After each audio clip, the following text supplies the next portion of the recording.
Yo, people, welcome back to the YouTube channel. You already know what time it is. It's time for another episode of You Can Eat Chelsea. Miz, what's that in the background? I can hear that thing again. Oh, I gotta turn my fan off, bro. That's bad. Guys out here cussing me in the chat. We just waiting on our brother. He ain't here. What do you want from me? People blaming me. Like, bro, I was here, ready. We were here, ready. We were here. God We damn. were here. What from me? Miz, you good? Talk to me, bro. How you feeling? How you doing? Yeah, good, bro. It feels like I've been out of all you can eat Chelsea for a little while, but it's only been a week. Yeah. Obviously, birth of my second child, I had to just concentrate on family and just what I can do on my channel. But slowly but surely, sort of getting into the family slowly settling down, and now I'm back again, bro. And new room that I've moved into in my place. I just need some Chelsea stuff to fill in soon. So yeah, it's good, bro. It's good. Yeah. How you been, bro? I've been good. I think I'm in a much better mood now after what happened on the midweek game on Wednesday. What was it, Tuesday? Because if that had gone wrong, I would have been finished. Absolutely finished, bro. It would have been a tough loss to take, bro. It really would have been a tough loss to take. Yeah, season would have been done. There would have been nowhere. There would have been nowhere to run, nowhere to go. Would have been in the mud. Would have been wondering where our next meal is going to come from, and certainly wouldn't be wonderful because even a win in the Premier League would really mean bro.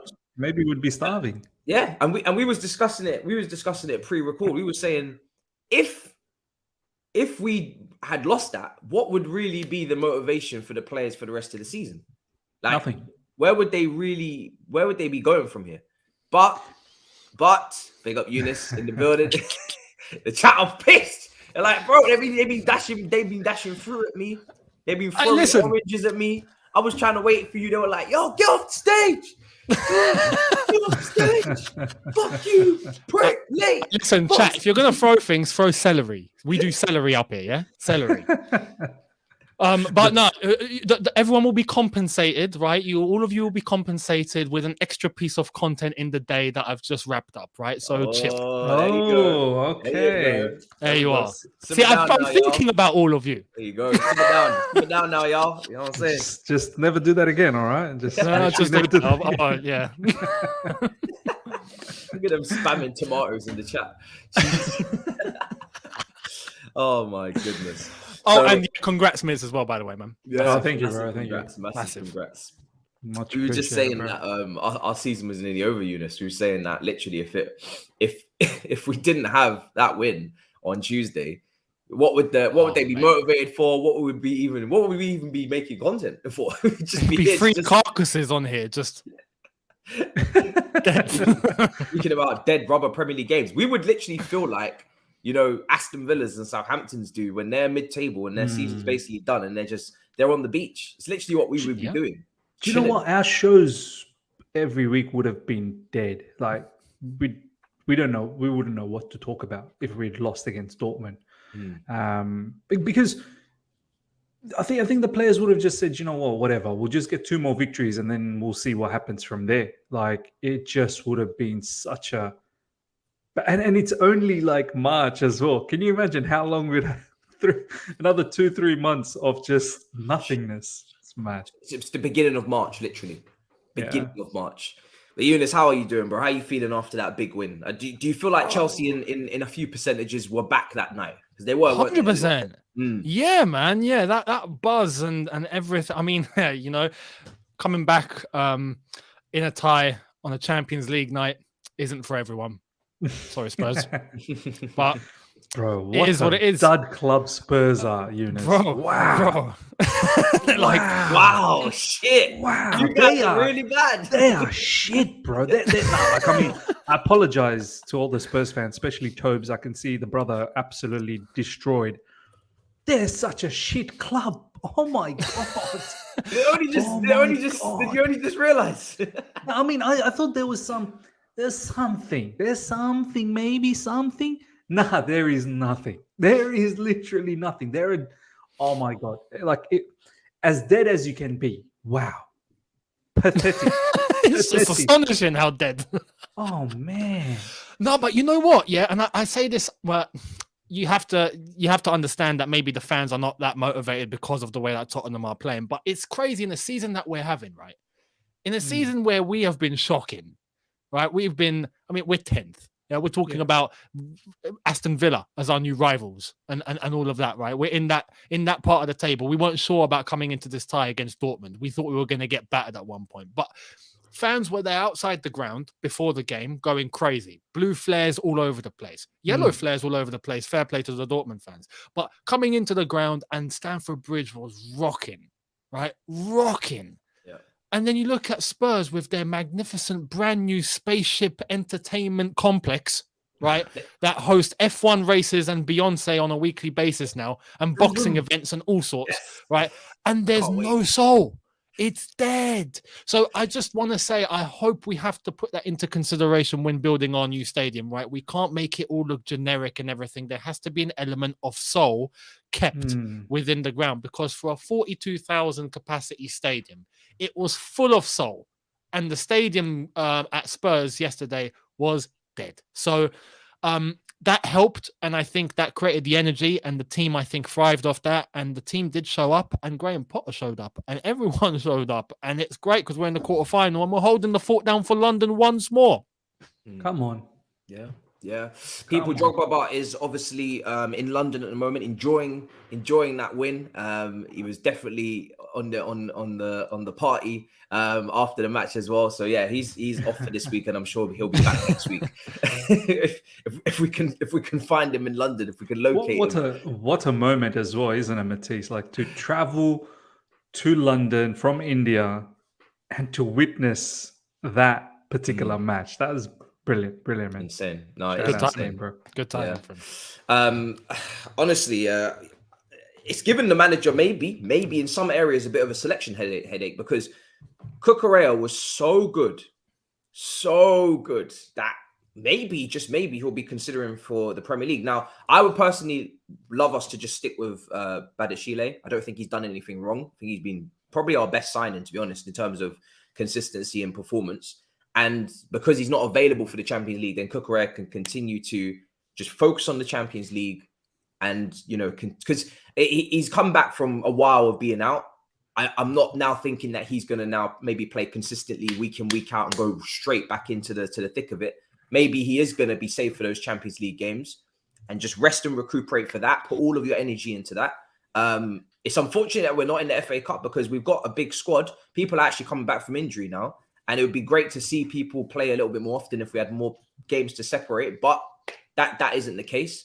What would you guys do with this selection headache here? Because I don't want to see him at left wing back again. He can't be going back to a touchline kind of winger when we're attacking and getting those crosses into the box. And no, for me now, I want to see him in left back in a 4, like he has played for Brighton, or in that 3 where he played brilliantly yesterday. Because some people are saying to throw him in left wing back and rest Chilwell, but I just, with how he's played this season, I don't really want to move him around to too many different positions, to be honest. I don't know about you. What do you feel, Miz? I actually talked about this just a moment ago on my channel. I did a poll as well, and that is one of the conundrums that's going to happen over the next few matches. And my question was, what's Cucurella's best position? Is it left wing back or LCB? And I think majority said LCB in my live stream. And I agree as well. I think as an LCB, he works really well. Predominantly, he does want to play forward. I know recently there was that odd match where he was just not passing it to Mudryk. And I'm starting to think, was there something there that he wasn't passing to Mudryk because Mudryk is probably still a bit rusty, finding himself back in. And maybe that was one of the reasons why, Cucurella wasn't passing to him. But we know from history, his time in Brighton, his time also in Getafe, is naturally a left mid player. Like, he can play as a left mid, LCB. Yes, he can play as a winger as well, but he's generally, for Brighton, when he played as a LCB, he would come into that midfield area and add that extra number. He's got that passing ability, and he was zipping passes against Dortmund. He was really zipping them in. So if we agree that he's better in LCB and he's not really superior in left wing back, then the question is, who's the better LCB? Is it Badiashile or is it Cucurella? And at the moment, I think majority will say Badiashile. So Cucurella is in a position right now. He doesn't seem to be the number one left wing back because, let's face it, Chilwell has been ripping it apart in that left wing back position, running up and down, pace, energy, power. Once he gets his shooting boots on, I think Chilwell will be the perfect package. So, Cucurella is not the number one selection in left wing back and doesn't seem to be number one selection in LCB. We've paid 62 million. So look, I don't know, man. I would, from a passing standpoint, I like Cucurella, but how do you drop Badiashile? He's not done a foot wrong. How do you drop that guy? So if we're not resting Chilwell, then I'm sorry, Cucurella is probably going to have to hold the bench once more. There's one thing to clarify as well. We've got to remember, in terms of the Champions League squad, obviously we've got a quarterfinal to play, but Badiashile is not there. So probably going into the quarterfinal, we will see Cucurella at left centre back, and then Chilwell at left wing back. And I guess that's on the basis of how it needs to be managed in the Premier League, where Badiashile will probably get time. So we'll probably still see all of them play anyway. That's just how I see it. And Matisse is muted. I was kind of relieved to see that he could put in that type of performance, because Koulibaly, in my head, was going to have to play in that back three with maybe Trevor and Fofana, because we just didn't know where Cucurella is at, really. His form's been poor and he's obviously not been in the team for weeks. But for him to just come in, instantly drop a man in a match, some people will feel Kai as well. Kai was brilliant. Such a relief, because Koulibaly on that left side centre back position is not the same. He's not going to give you stepping into that midfield the same way. You don't even want him that high anyway. It's just not the same as having, a left footer over there. So it just brings much more balance and, less transition. Hopefully we saw it in the first leg when you've got 3 fullbacks on the pitch. I saw us taking that corner, Chilwell, and I was like, let me see who's going to be back there. Because I have flashbacks, back to the goal that we conceded. And I saw Reece James, I saw Cucurella, and I was happy. I saw the two fullbacks there, 2 nice, quick guys who have defended 1v1 many a time, dealing with the situation. Happy days. So yeah, you're probably right. They're probably gonna have to split the game time that way, and they're just gonna have to firm it. How that goes long term into next season with Ian Matson coming back and Levi Colwell, 2 more left footers in the squad. Wow, woo! It's a lot of left footers. Yeah, someone's gonna have to go. No, don't say that, Miz. No. I mean, how do you feel? Everybody can stay. Everybody can stay. It's a family. It's a family. No one gets left behind. Nobody's gonna be left behind. We're gonna keep Badiashile, Levi Colwell, Cucurella, Chilwell, and Ian Matson. All 5 of them are staying. And apparently, we're still interested in Vardio. No. No. That shit's got to stop. All right, that's our owner having a sweet tooth. Tell him to put the sugar down. Do you know what I mean? No, that's just unnecessary. That is just overdoing it, overkill completely. People already know that. Yeah, Miz is probably right, and we probably will lose somebody there. But yeah, I'm just gonna pray that it's all fine. So yeah, and then the other standout performer, the guy that continuously messes with my head, Kai Havertz. Every single time because you know what it is with him. You just want him to play like this all the time. Yeah. We was all so excited when he came from Bayer Leverkusen, because he was making that pass he made against Leeds for Chilwell, where he's dropping deep and clipping it over, playing the way he played against Dortmund. This guy, his link-up play on Tuesday was ridiculous. His link-up play was superb. For the first goal, the back heel, just in general. Even the shooting boots are on. His shots were well taken, all of them. The one that was offside, that went into the top corner. The penalty, obviously, he scored as well. Hit the post. The other one, side netting. At least he hit it with some sort of velocity, some ferociousness. But let me ask you guys: are we gonna go on a run here with this guy? For me, that front three, I would keep it the same. We're gonna get onto Mudryk and all the discourse in a minute, but there may be something brewing, a bit of chemistry. Surely we just keep it that way now. We don't chop and change on that front three, Miz. Once again, I said it yesterday that I wouldn't tinker too much, man. I really wouldn't tinker anymore. Like, if I see Graham Potter making a whole set of changes against Leicester, and somehow it all blows up on our face. So it's all going to be on back to Graham Potter. Like, there's no need for it anymore. Make 1 or 2 changes. If Reece James needs a bit of rest because he's just coming back, you want to protect him. He played a match against Dortmund, full 90 minutes. Okay, you want to rest Reece James, bring in Ruben Loftus-Cheek, no problems. You want to rest Chilwell, bring in Cucurella there and slot in Buddy Shield to maintain that back 3, no problems. But that's it. Don't tinker anymore. Keep Kovacic, keep Enzo. Let them build a relationship together in that pivot. Keep João Felix up front. Keep Sterling. Keep Havertz. Havertz, for me, off the back of that match, how do you say, do you know what? You can take a chill now. Do you know what I mean? Like, No. You're going to have to give him that opportunity. But my point in regards to Kai Havertz is, look, calma. Like, much like the Graham Potter thing, which we're obviously going to talk about, this is a great match we saw from Kai Havertz after a long time. So I need to now see this at least for the next 7, 8, 9 games, if not till the end of the season, continuously with that performance. That was Dortmund, and no disrespect to Dortmund, we actually had their number twice already. Like, we should have beaten them at their home. We beat them at our home. The scoreline should have been more. So is it a thing about Kai Havertz finding some of these non-Premier League teams a little bit more easier to play against? I was going to say, even they're German as well. I don't know, maybe the physicality from Bundesliga is probably not going to be as explosive as some of the physicality you're going to see in the Premier League teams. The pace might be a lot more quicker than Dortmund. Not to say Dortmund's slow or anything. Dortmund's quick enough, but I think we got to take context into play here. So I just hope that, he's probably going to start. Let's face it, he's going to start off the back of the match.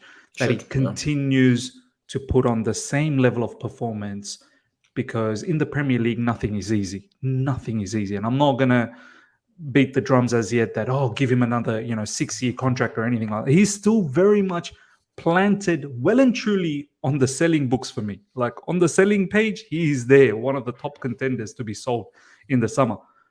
But he can get out of that book. He can definitely get out of that book, but he needs to convince us for a longer period of time. That's how I feel about him, man. And I guess that is I'm going to read out this quote as well, Younes, before I come to you as well, because I guess that is the context of this game, is that it is a Dortmund team that we sacrificed a bit of possession and we did a bit of back and forth, and we saw us under Tuchel in Champions League as well. And we've even seen big performances years prior against Man City and Liverpool, where this team doesn't have to dominate possession. This team can create chances when they go a bit more back and forth in those cup finals against Liverpool as well. There's a bit more space in behind. And then when it comes to these low blocks now against Premier League opposition, these tougher teams, the physical teams, that's where we start to fall on our sword again. This quote here from Kai: we've had Mason Mount and Frank Lampard, Tuchel, and at the beginning Hudson-Odoi. I don't know who it ended up being in the end. And then now we have Potter and Kai Havertz, it seems, as this dynamic duo. He says in the media, I cannot believe how many people talk about him. We have hundreds of coaches in England who think they know better than him. We know in the change room he's a big personality and a big manager that helps us a lot. Kai Havertz firmly in the Potter-in camp. And there's another quote that comes as well in terms of the players, it seems, are very impressed with how he's dealt with the situation in the last couple of weeks in terms of not throwing them under the bus and not putting the blame on them publicly. And also with Mateo Kovacic being handed captaincy, which I find really strange. I'm cool with it. I just find it strange because this guy was linked with moves for a day or two to Manchester City and linked with moves away because his contract is coming down at the end of next year and there's no new contract on the table. And now suddenly he's our captain for the last 2 games to start with anyway, before Kepa got it against Leeds. Strange, isn't it, Younes? Like it's all over the shop. It is. With the Kovacic thing, I understand it to an extent because he's a senior, right? And if Jorginho's not there, and we haven't got, everyone else on the pitch like Thiago Silva and whoever that should be, captain. Aspie's not playing, then it's going to be Kovacic if he's the senior player. I get it, and I think that is probably even something that will help Kovacic. Because if there's links to City and now he's been given the armband, he can turn and go, oh, okay. I've been given more responsibility. I've been given more respect. And maybe he just gets a little spring in his step. So fair play to that. With Kai Havertz, look, I'm not surprised with that quote one bit. He's getting played every single game, no matter how he plays. Of course, he's going to be like, yo, I love this gaffer. But I have to say, and this is what we spoke about on Miz's stream before, on the match day before the game, was I genuinely don't doubt Potter's relationship with players. I don't think there's anything fractured there. If anything, I think it's good, and I think it's clear. We're seeing all these quotes come out from all these players just for praise in terms of Potter on a human level. Because, as I've said before, I genuinely believe Graham Potter is a very nice person and someone that does know how to build relationships and is a genuine guy, right?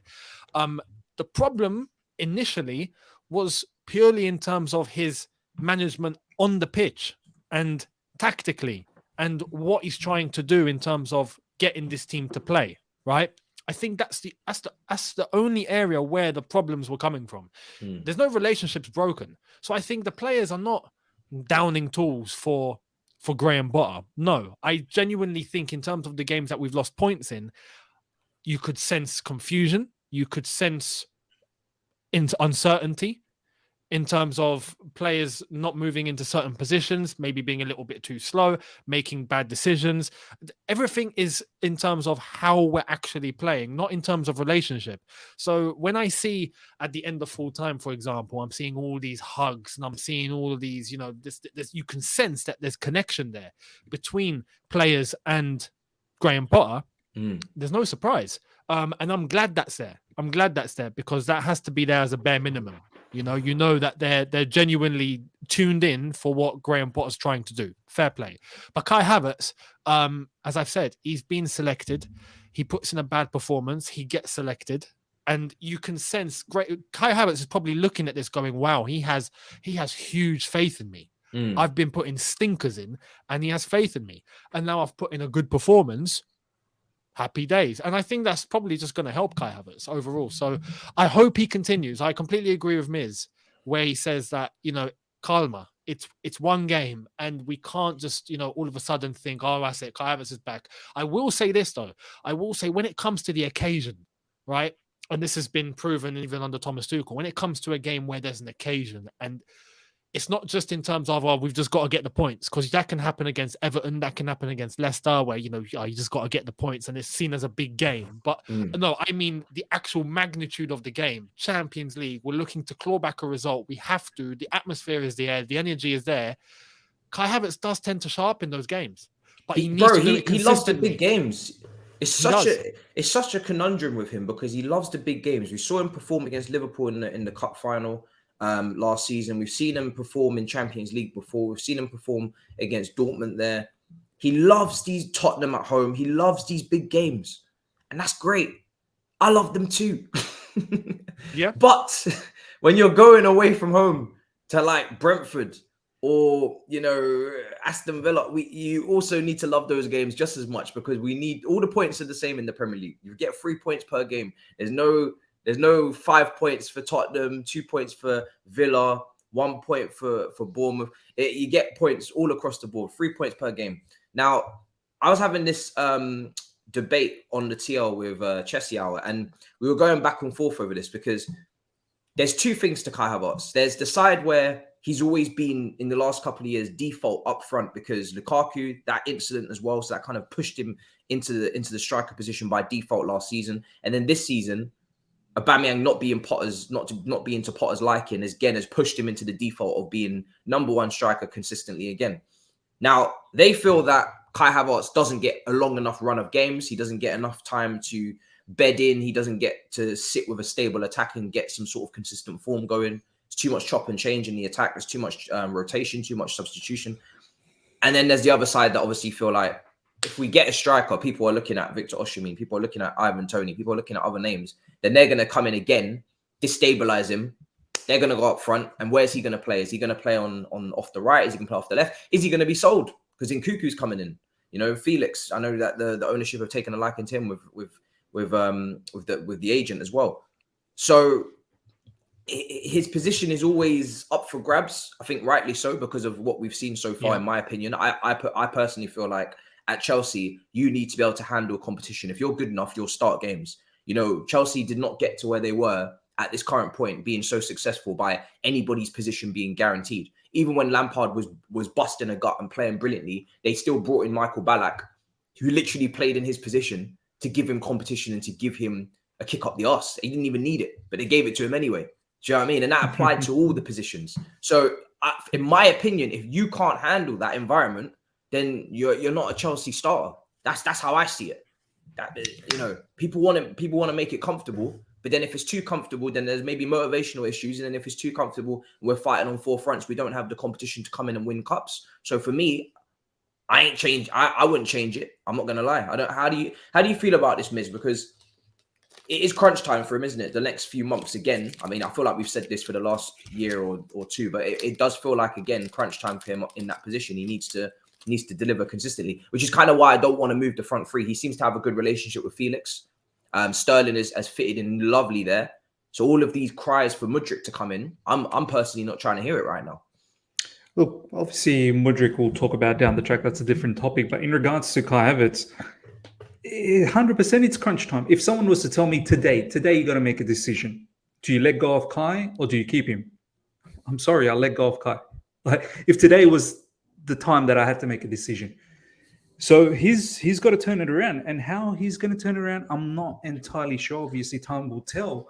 I personally don't think he's an out-and-out number 9. And I don't think he gets selected to be an out-and-out number 9. I think Graham Potter and also Thomas Tuchel at certain times used him as someone who probably gives you the vibe that he can potentially do that Firmino role in Liverpool back in the yesterdays when Firmino was like a solid false 9 player for Liverpool and was giving them a lot of output in terms of, you know, pressing, not in the sense of goals and assists, but all the other facets of the game that Klopp wants. So I think a lot of our recent managers are expecting that from Kai Havertz. As a striker, he's not ruthless enough. He's not clinical enough. He's got good movement. He gets into good positions, but you can see the way his body, it's never in the right sort of position to smack a goal in. His shooting technique is always lopsided. It's a bit lopsided. Even when Matisse said that some of his shots against Dortmund looked all right, yeah, some of them did. But the one that hit the post, I don't know if you guys saw the replay. That wasn't flush from the boot. That was just a bit above the boot, like probably just above the ankle and just below that shin area. He didn't connect it because if he actually connected, I don't think he hits the post. I think that's a goal then. It would have roasted straight in. It wouldn't have. It would have bounced so roasted many straight times. in. Yeah, exactly right. So for me, he's not a striker. He looked really good against Dortmund. In which areas did he look good, guys? When he dropped in, when he dropped into midfield, when he dropped a bit deeper, when he started linking. I think there, but down the track, I don't know if we will ever play with the 3-man midfield. If we ever do 4-3-3 one day, maybe potentially in midfield, or maybe just behind a striker. But this is the thing. Yeah, the thing is, we've played him in these areas before, so I'm trying to now distinguish the difference between him starting in that position and him dropping into that position, because I think there's a difference. There's one position I don't think we've played him in though.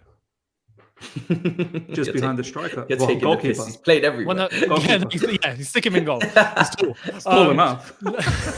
No, I don't think we've played with 2 forwards, right? With a formation where there's 2 up top, and that's it.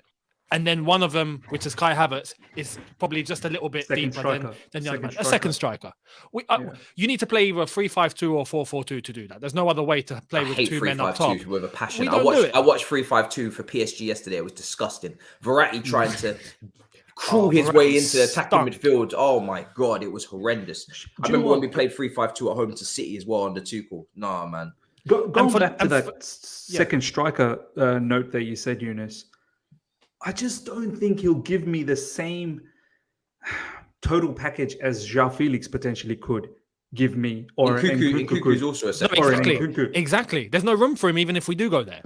But that's probably the role where he might thrive the best. Do you But know we what? don't play that way, and the players that are coming in are probably going to take his place anyway. So Do- it's Do you know what the thing is for me is that when he starts in these positions, he's still not perfect, because I'm looking at it and I'm saying, right, you start in this behind the striker role, you're gonna get that contact from that defensive midfield, that very strong Always. bully of a defensive midfielder in that position, right?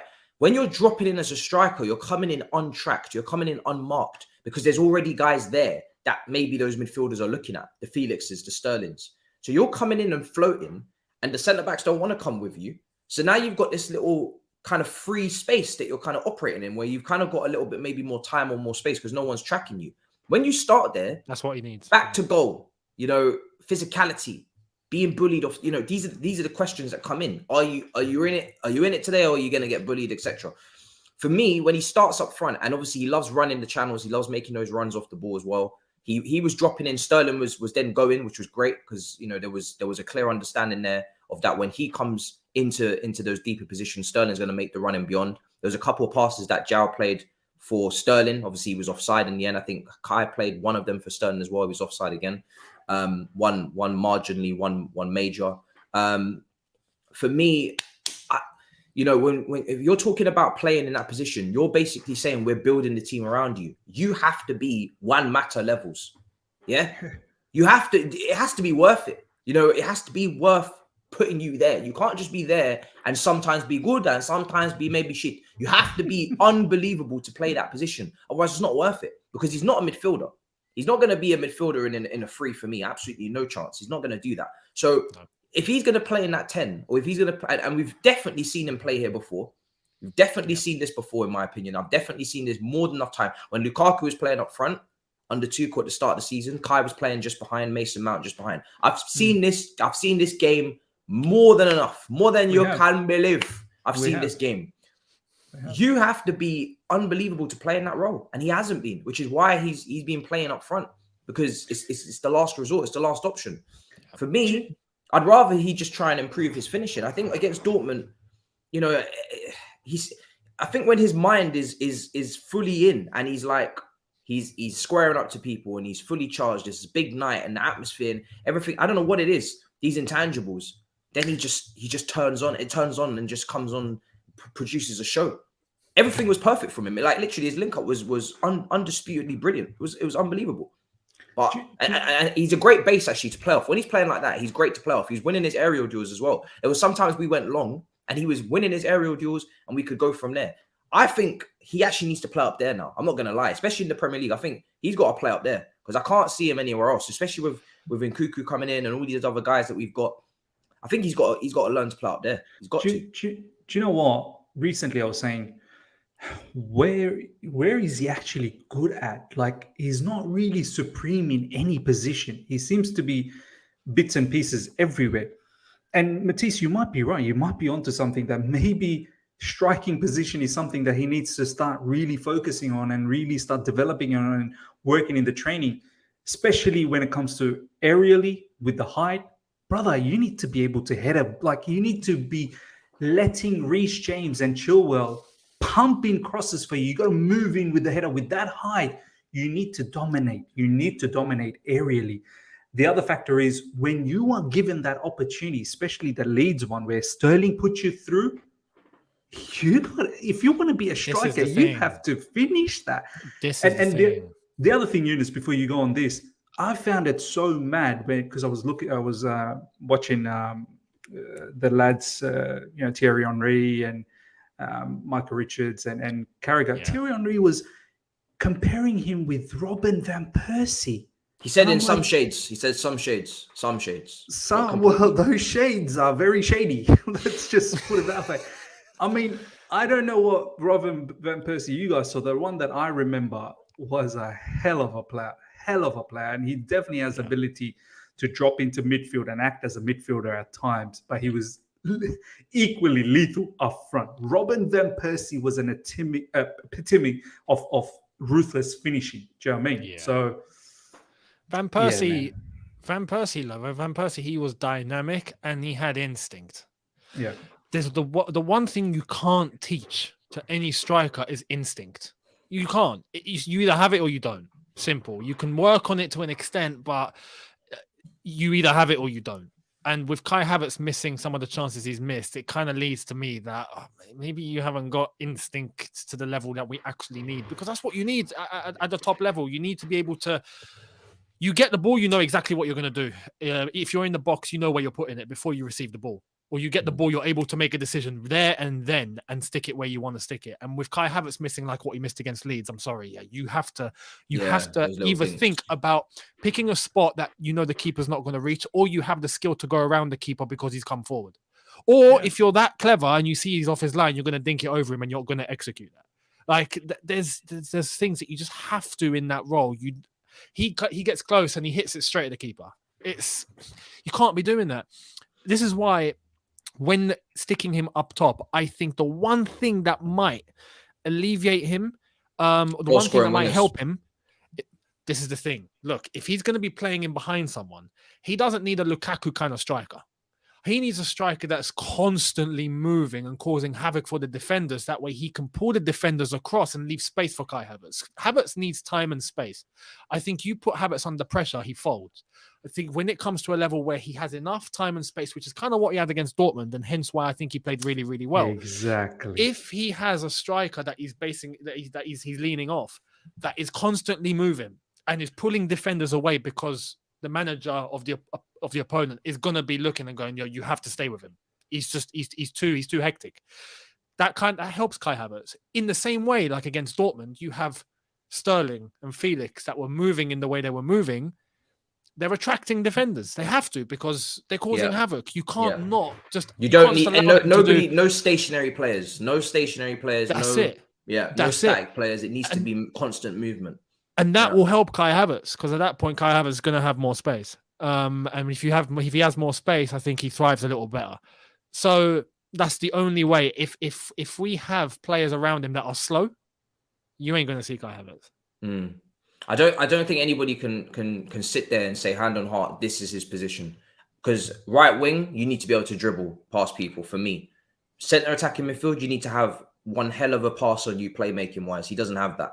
He shows glimpses of it every now and then. He doesn't have that consistently. I think everybody can see that, right? He created a lot of chances in the last game, which was great to see. But again, he was dropping in from the striker role. Up front, he's not clinical enough. And we're not even going to go to left wing because that's not even a conversation. So there is no set position for this guy.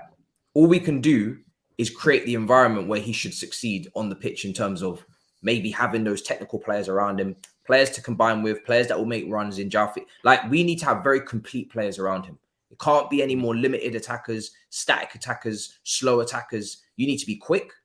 You need to be skillful. You need to be making runs. You need to be energetic. You need to be able to press from the front, because turnovers will help him massively as well. We need to be turning over the ball high up the pitch a lot more often. That press needs to be on point. Seems like too many needs, Matisse. Too many needs. Might as well just find another player that can just gel with others. It's like the Jorginho situation. I need this guy to do this. I need that guy to do this. I need him to do that. I need them to do that. And then I'll play my best. And then only I'll play my best. Like, too many concessions. Like, it's either you step up or we find someone. And this is why I am glad. I am so ecstatic. I was so surprised, but happily surprised to see him perform that way. But I'm not getting gassed that, Havertz is back. The Champions League Havertz is back. Do you know what I mean? For me, as I said, if today was a day where I had to make a judgment, do I sell Kai Havertz or not? I'd definitely sell Kai Havertz. Let's see this super chat here. I'm going to go through some super chats. This person, he's saying, he's at the game and he had a hoarse voice the day after, but a small price to pay, of course. This is a false dawn. A false dawn. Shit. Okay. That Masonic Champions League choir music hits different. Younes said GP is new to Tinkerman. Remember Monaco Champions League semi-final with Ranieri. Graham Potter will do this also. I definitely feel like there was this hero versus villain vibe created around Potter for this match. I didn't believe it. I said it from before the game even kicked off. You're not a hero for winning this game. Like, you are on the path to redemption. This is one step forward. This is a big step forward, but it's a big step in many steps forward for me anyway. You can't have the run you've had, not win against any of the top 6 teams in the Premier League, lose against Tottenham, etc., and then one win against Dortmund at home. I think it's top 10 or something. Huh? Yeah, everyone in front of us. Everyone in front of us. And then win against Dortmund, and suddenly, hokey cokey, we're back now. You know, we're into the quarterfinals. I think people forget we're Chelsea. We're meant to be in the quarterfinals. Like, it's the last 8. We didn't make the last 4. God forbid we didn't even make the final. It's the last 8. We're in the quarterfinals now. It's great. I'm happy, but let's not. I think sometimes people, they love to overdo it, especially if they held firm, which is fair play to you. I really do commend your patience. You know, if you've managed to stand firm, but you're showing, in my opinion, how desperate you are for the validation. If you are thinking that after one win in the Champions League, followed by a very important win against Leeds, is going to be enough for everybody to be like, oh yes, we're back. I don't even think Todd Bowie's like that. You know, a lot of the time when we speak on fan opinion, we forget how the hierarchy are feeling. If he had lost that game against Dortmund, he could have potentially been sacked. That is not a position that any successful manager or any manager up until this point that shouldn't have got any question marks around him, it faces. There's no manager out there like a Pep or a Klopp or anybody really that is successful, that is doing brilliantly in their job, that ever gets to one game away from being sacked. It doesn't happen. So if you're at that cusp or you're one game away from being sacked, that means you have a lot of redeeming to do. It's not black and white. It's not you win that game and suddenly now you're all the way. Think about it like FIFA career mode. If I'm on the cusp of being sacked and my position is critical and I'm in the red zone, me beating one team is not going to shoot me up to the green zone, is it? People, they want this black and white thing too much. It's just same when he was on his downward trajectory. When he was drawing against West Ham, he was drawing against Fulham or lost against Fulham. It didn't go from give him time to get out. It took quite a few matches. Yeah. Southampton, it took loads of matches. And now he's down here. So to get back up there, it's going to take a lot of matches. That's how football works. And it's going to be the same for the board. It's going to be the same for the majority of the fans, really. You know, that's the way it goes. The board, yeah. I think the board have or the reports that are coming out is and this is all leaks, right? This is why the title is the way it is shaped. You must continue to keep winning. Don't think that this is over. Ever since we've had the must-win mentality, ever since we've had the if you don't win this game, you could be sacked. Suddenly now, the new formations come out. We've been pragmatic. We've decided that substitutions are going to be hella defensive when we're winning because we must win, and we've won 2 games. So as far as I'm concerned, that must-win mogul has to continue because that's how we're going to get points. If we start going back into relax mode and coast mode and everything's going to be okay mode and start accepting any old wishy-washy result mode, then we're going to start dropping points again. That's what we were doing. Ever since the pressure was put on, I actually think this was a good thing. Good, we put the pressure on, 100%. We was almost out the Champions League. Good, the pressure needed to be on. I'm glad the board put the pressure on with those reports. Good. You have to. We need to win some games. It's for the first time we're moving like Chelsea. We should never be in a position where, what was it, 2 out of 16? That can never happen again. Like, just because now we're in the quarterfinals. Let me make one thing clear. Beating Dortmund, regardless of how the Bundesliga team moves and whatnot, 11 in a row. They were playing some scintillating football. They had the 1-0 lead. And we got the victory 2-0 at Stamford Bridge. Let's get one thing right. None of us are downplaying the achievement that we had. It was a fantastic achievement. We moved on to the quarterfinals. Kudos. Kudos to Graham Potter. Kudos to the team. Graham Potter had a game plan that the team executed it, and everyone gets the praise for that particular night. But as Matisse said, it just doesn't end here. Now you don't redeem yourself. Now you have to prove us why the people that want you out needs to rethink. Not even rethink to the sense that, oh, we're Potter in. No, just making us rethink. And I said it, I need at least minimum 7 to 8 games winning streak. Okay, now how do we expect a team that hasn't been doing well to get 7 and 8 wins winning streak? No problems. I'm not even gonna lie. No problems. Let's say you don't get the 7 or 8 games winning streak. You might get a draw in between, but you cannot have that same run of 2 out of 16 again.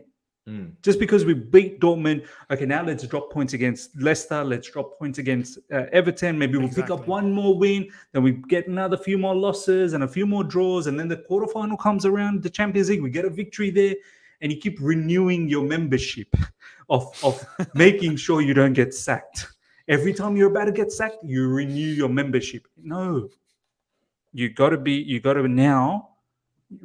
had your huge adversity. You were on the brink of getting sacked. Let's not get to that brink ever again. And if you do have adversities here and there, and as Thomas Tuchel said in his podcast, like straight after he got sacked in India, he said, look, in a process, you can have blips, but let it be a blip. Let it not prolong into something crazy where people then start forgetting about this process altogether. They don't respect the process. So we can never have that run again. We can never, ever have that run again. How many games do we have left in the Premier League? 12? I think we're looking at about 12, 13, 13? Yeah. Let me take a look. Graham Potter should really aim for... So.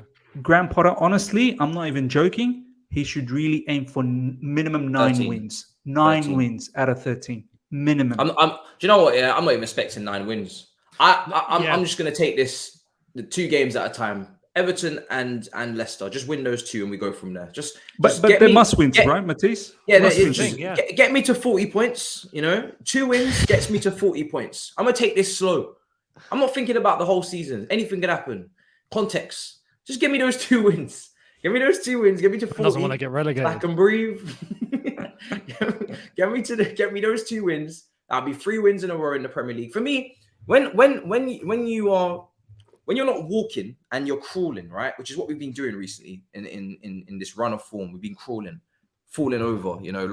We're a baby right now that needs milk and needs food and needs 2 wins. Okay, take it baby steps. 2 wins. Let's learn to walk. Forget crawling now. Let's learn to even maybe stand up and hold on to some furniture. Just hold on to something. Just stand up now. You've been on the ground. You've been in the mud. You've been crawling.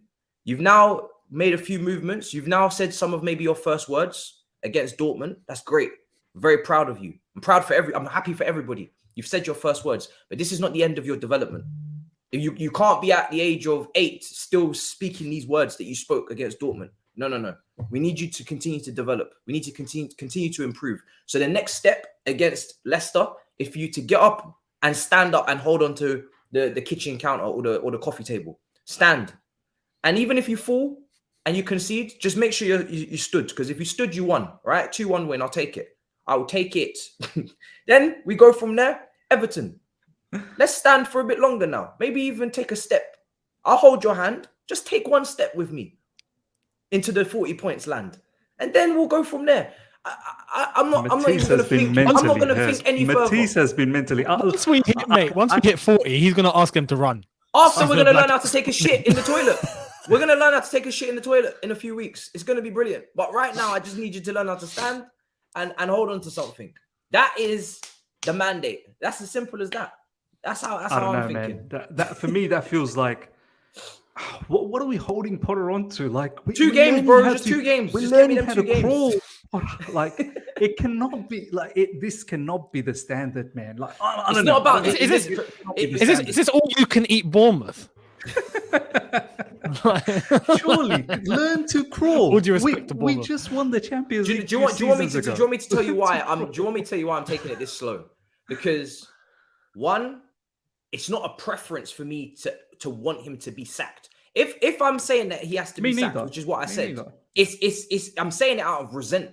I said it on the TL. Someone said, "Oh, you never." As much as I said you need to resign, and I said you need to go, it's because he reached my breaking point. I don't regret it. I'm never going to regret it. I saw what I saw.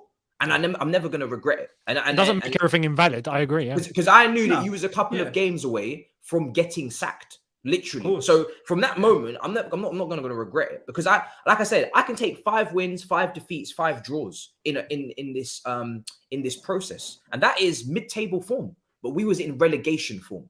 And at some point, your position becomes untenable. I'm never going to forget it. I'm never going to regret it. As far as I'm concerned, that was legitimate, and that is how I felt, and that is what needed to be done. And he's not out of the woods.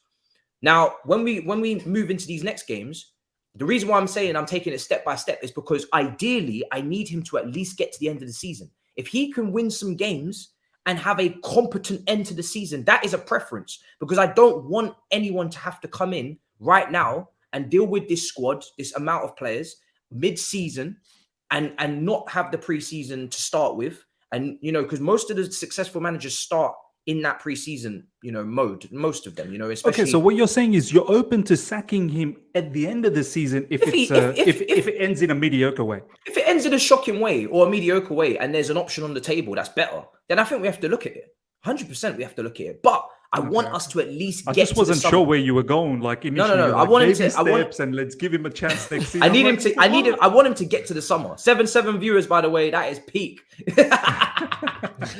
That is peak. No, you lot are taking the piss, honestly. I should have taken a picture of that. 7s everywhere. Hey guys, get us back up to 7-7. I need to take a picture of that. Because that is the best.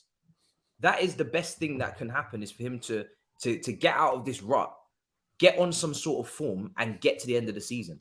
That is the best situation for the club. It's not good for the club to change mid-season like this. So if he can get there, then cool. We're not far off anyway. Like, it's in March now. We're in March, so there's not that long. But look, the next couple of games are key. Like, if we beat Dortmund, we beat Leeds, great. If we bought the next 2 games, we're back to square one. We're back to the point of pre-Leeds, as far as I'm concerned. Like, it has to be, you have to see consistency now. There has to be a level of, we beat Leicester. Yeah. Even if it's done in an ugly way, I couldn't get less, mate. We need results. Results breeds confidence. We need a result against Leicester to build on the momentum that we created against Dortmund. If we beat Leicester, I think at that point, we can start talking about possibly turning the corner. Take Everton at the Bridge, get a result there. Okay, we might actually be on a run now. Games. Yeah. And this is it. So, but we have to. We have to. There can't be any, okay, look, we beat Dortmund. So, okay, if we drop points against Leicester, it's not the end of the world. No. I'm sorry, because that invalidates the result against Dortmund completely. Because we have the biggest opportunity to build on something big here. You build on everything that happened against Dortmund. Great result. Great performance. Good change, good management by Potter during the game, and everything that he done during the game. The Potter, the players stepping up, the fans, the energy, all of that, right? Taken into Leicester, there's no excuse. Like, you have to beat Leicester. So, like, you have to. You can't not take all of that and then throw it away against Leicester. You continue and you bounce and you do win against Leicester, then. I'm telling you, I honestly think it'd be a massive confidence boost. Huge if we beat Leicester. So it's a big game. It can't be seen as, no, Premier League, okay, we've got nothing to play for. No. Leicester's a big game now. Huge. Both Leicester and Everton. I wouldn't even just say Everton. Leicester. I think both of them are winnable games for you, and you need to show the grit. Now, as Younes said, and I want to reiterate this once again, there is no stepping backwards anymore. We've stepped backwards to the point where we've jumped off the mountain. Like, do you know what I mean? Now it's the start to climb back up again, climbing the mountain. And sure, you can have a backward step, but not in the next 2 matches. Next 2 need to be confirmed wins. And I'm not trying to be arrogant or anything like that. It's just the standards of Chelsea Football Club. Yeah, we need to win the next 2 games. We do. Yeah. And the next very big game, I don't know what that is, if that's Liverpool or Arsenal. Probably Liverpool. You gotta try and manage a draw. You gotta try and manage a draw then. Do you know what I mean? But all the winnable ones, you gotta try and win. And I want to say for Potter, right? Because we still can't ignore, despite the changes that we've seen the last couple of games, and especially against Dortmund. Against Dortmund, for me, I saw a different Graham Potter, right? And I want to see that more. Fair play. But I'm because of the whole form and the stats, the win percentage, and all of that. It's been shocking, and it still is, right? Despite beating Leeds, despite beating Dortmund, it still is. All competitions, Potter has a 39.2 win percentage. All comps, 31.5 in the Prem. It stinks, right? But for me, in order to go, now, you know what? If we've actually seen a change, and this is the beginning of something different, you have to give the opportunity, because the best thing to happen would be if Potter's actually learned from everything, learned from this pressure, taking it on board, found a solution, come out on top, and then put that behind him. That makes him better, much better, you know. And we could do with that. We could use that. So for me, you have to be fair. Up until the end of the season, I've put it now, and I put it in my video yesterday. I want to hear what you guys think, and everyone in the chat. I want a 55% win percentage from now, including the last 2 games, because it's only fair we include them, up until the end of the season. And if he does get that, I think we give him next season, no problem. But he has to get that. I think that's absolutely fair. And I was telling Matisse off air, look, I completely appreciate because Matisse is hurt. He's stressed out from what this person here didn't even listen to what I'm saying. That's how hurt he is as well, bro. People are hurting, bro. When I said preseason, he think I'm saying preseason for Potter specifically. I'm saying preseason for anyone who's in charge next season. Preseason is the time where ideally I think that's kind of known, right? You'd bring the person in June. They get to know the players in preseason. They have some friendly matches. Then the season kicks off. Makes more sense to do it that way, so they can understand their tactics, or ingrain their tactics in preseason, rather than having to do it in a competitive season. It's much easier to translate your ideas and methods across for preseason. Listen, brothers. I know you're hurting, but listen. Look, very simple. We're all hurting, right? We're all hurting. But I was telling Matisse off air, and I'd love to see what the live chat thinks about this, and you guys as well. My perception is, and I know this is a reach, and I know this is over, maybe a little bit far-fetched. Spurs are crumbling, all right? No. Matisse is already caught up. No. Spurs are crumbling. Man United, I don't know how they're going to react off the back of that 7-0. All I'm saying, why not galvanize the squad and let them know, let's aim for big. We're in the Champions League quarterfinal. Let's see how far we can go in the Premier League. I don't know with Younes' 55% win rate. Does that take us close to top 4? It still won't. It still won't. It still won't. Okay, what percentage will take us there? What percentage? 60. What will take us there? Win the Champions League will take us there. Oh well, I like that. Stuff the top 4, win the Champions League. Win the Champions League to make it into Champions League. I like that. I will say, if we do get that 55, right? And I have to be honest, because I saw someone say 60 in the chat. I thought 60 as well. But when you look at history and you look at what's fair, you have to be fair. Tuchel had 55. Sarri had 54 and a little bit, I think. You have to be. You can't be asking for miracles, right? Only Mourinho and Conte and them lot were 60 plus, right? That's them. So I think 55 is fair. 55 would mean that I do expect probably a Europa League spot. It's possible. I'll take that. I'll take that for next season. Has always been the aim at this point. If you get Europa League, you have the opportunity to give those minutes to Ian Mutson and to give it to Levi Colwell next season. It's a competition. It's a competition that I actually have respect for. Not Conference League. We've won it. We've won it twice. It's actually a very good trophy to win in the modern era right now. It's not the best. It's not the creme de la creme. But you're in the Europa League. You've got youngsters to play, and then you get 2 bites at the cherry for the Champions League next season. I think there's also a top 5 coefficient points coming in as well, isn't there, for Champions League soon? So Europa League qualification, getting back ahead. This is why I say walk before you can run, because we cannot dare even speak about top 4. We are not even ahead of Brighton, Brentford, and Fulham.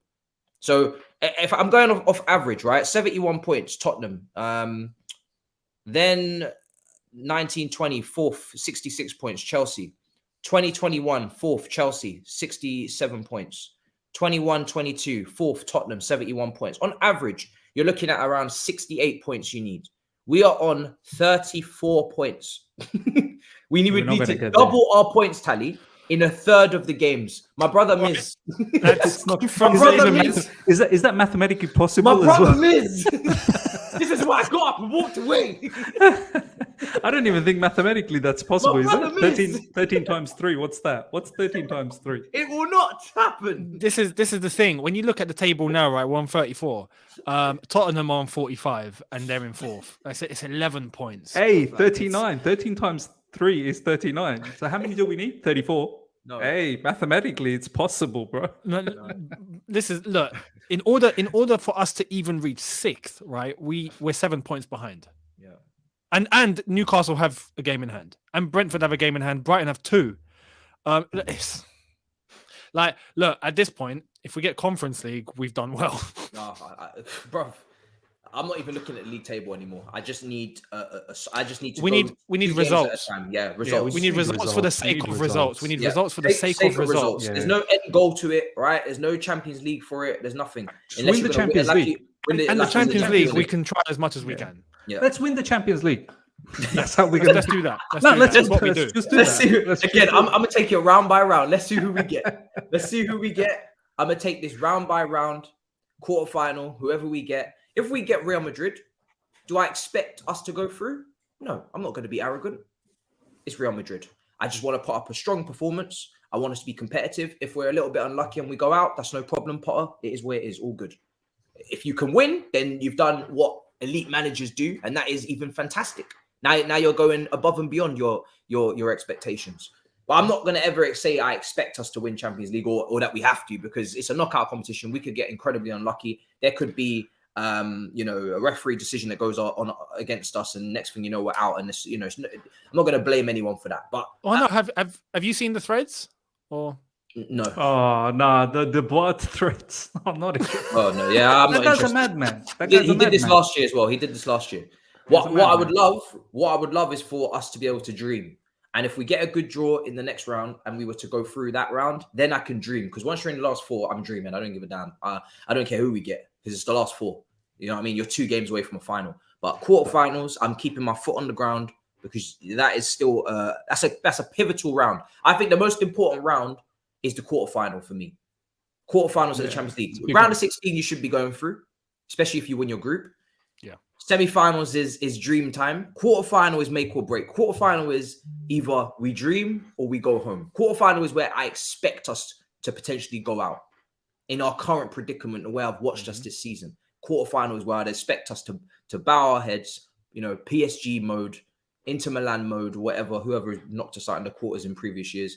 And this is kind of like the expectation. Quarterfinal is where I expect. But Matisse, we've got with the players we have, winners. Yes, we've got Champions League winners. Yes. We've got a world champion with Enzo. Like, I'm balancing the form. Stuff, you know what I mean? I'm balancing with the form with the quality. I know you're talking about the quality of the players. Quality of the players, bro.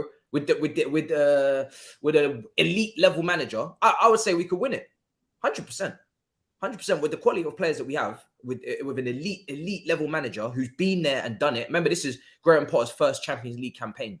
That's also why I'm putting the brakes on. If it was somebody who's been there and done it, like a Thomas Tuchel, I'm saying we can win it. We're one of the favourites, but he's not here. So I'm taking our form and I'm taking our quality, and I'm just finding a middle ground where I can't be asking for 40 points in the Prem and then Champions League win. It's just, I can't do it. It's just gonna be too crazy for me. Too crazy for me. I can't do it. This is the thing. Like, has the Napoli manager Luciano Spalletti, has he won Champions League before? No. They're one of the dark horses. I don't think so. They're one of the dark 100%. horses. Napoli is one of the dark horses. And I get it. Napoli, they're playing some sublime football. I completely understand it.